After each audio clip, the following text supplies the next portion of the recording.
Hello everyone, AmyR here with Prairie Paper and Ink. Forgive my scratchy voice, I'm fighting a cold, which always takes it out on my voice. So for today's card, I was thinking of sort of a encouragement slash pick me up or perk you up card.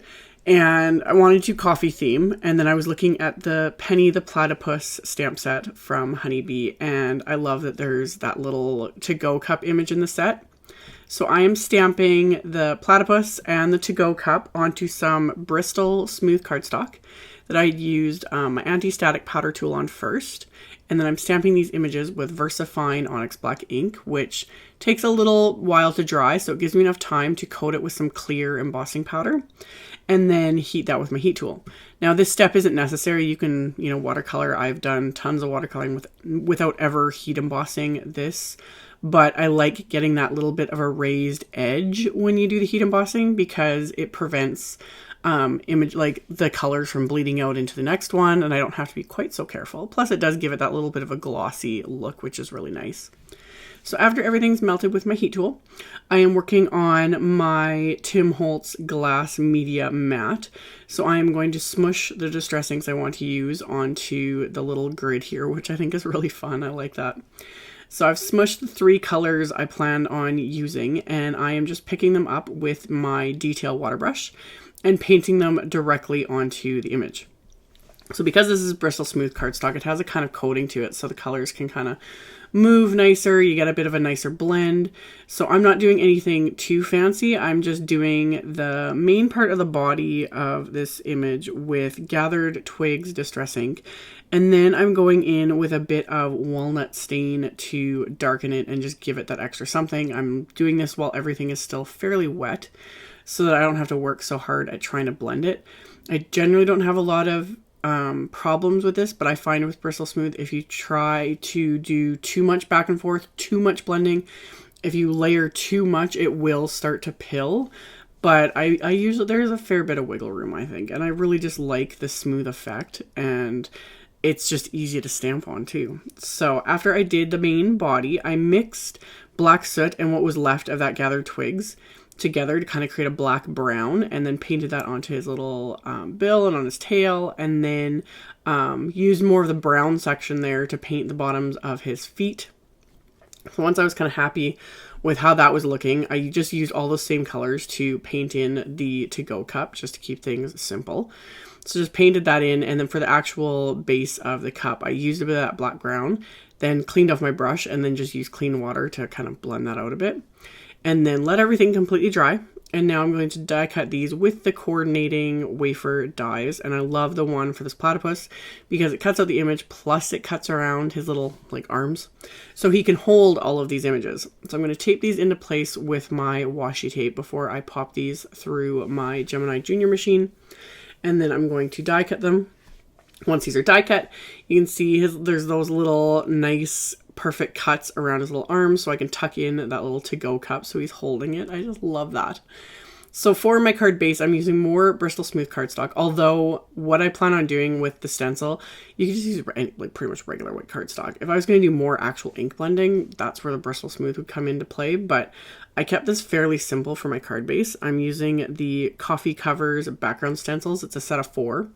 So I'm just using 2 from the set, this big one with the coffee rings here. And I'm just taping that into place with some Thermal Web purple tape. And then I'm going to sponge the aptly named ground espresso ink over that. So I started with kind of the idea of keeping it a little more simple, and ended up having to add a bit more because I did end up actually smearing a little bit of ink on this. So I did the largest coffee ring, and then I started moving my stencil around and added the smaller one. And it was at some point, I'm not sure, I picked up ink, I'm sure on my finger or something, that I ended up smearing a little bit of ink. You can't really see it on camera, but I could see it on my card front, and that was really bothering me.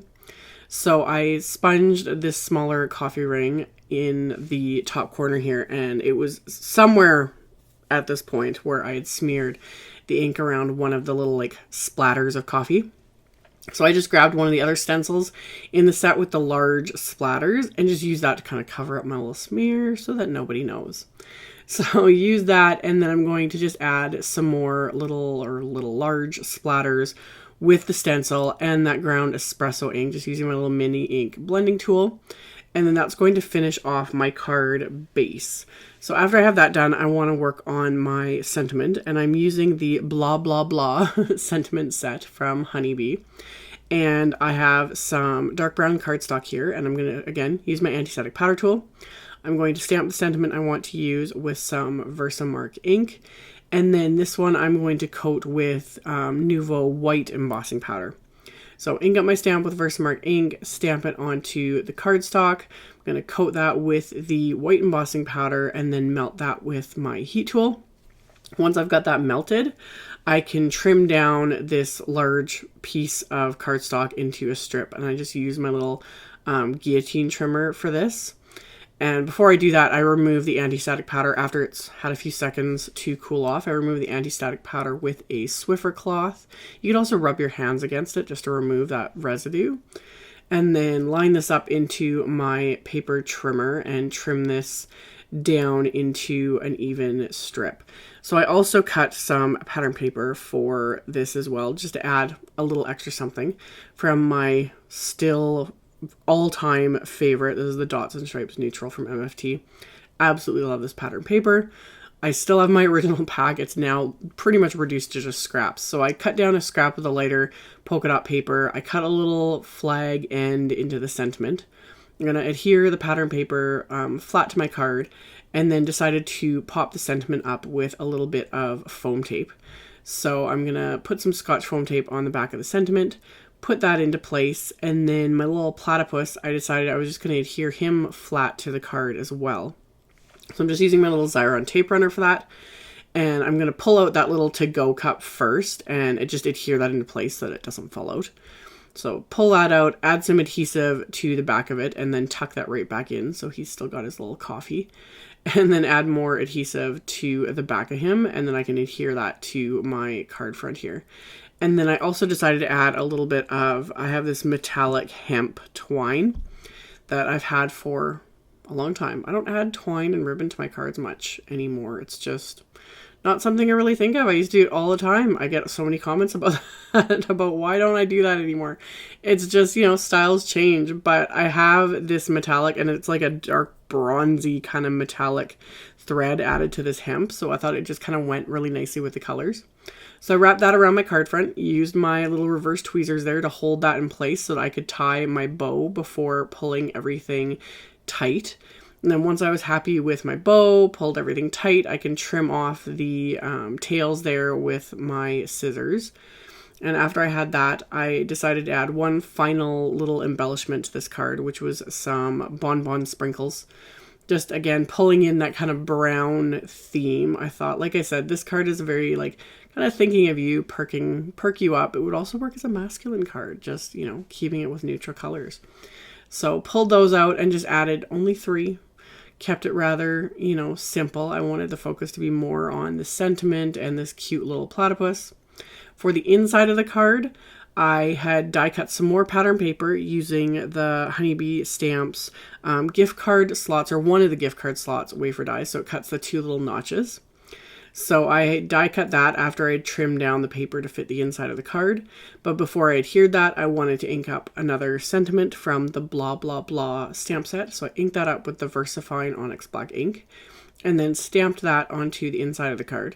And now I'm going to adhere that pattern paper, and I made sure not to put adhesive on those little notches because you want those to be able to be popped up to hold the gift card in place. So I just ran my adhesive along the back of that, adhered that to the inside of the card, and then now I can slip in the gift card, and those little notches are just going to hold that in place. And that is going to finish off my card. So as always, I will have a link below the video to the blog post with links to all the supplies used, so you can check that out below if you're interested. Thank you all so much for watching and subscribing and thumbs upping and commenting on my videos. I really appreciate it, and I will see you all very soon in the next one. Bye!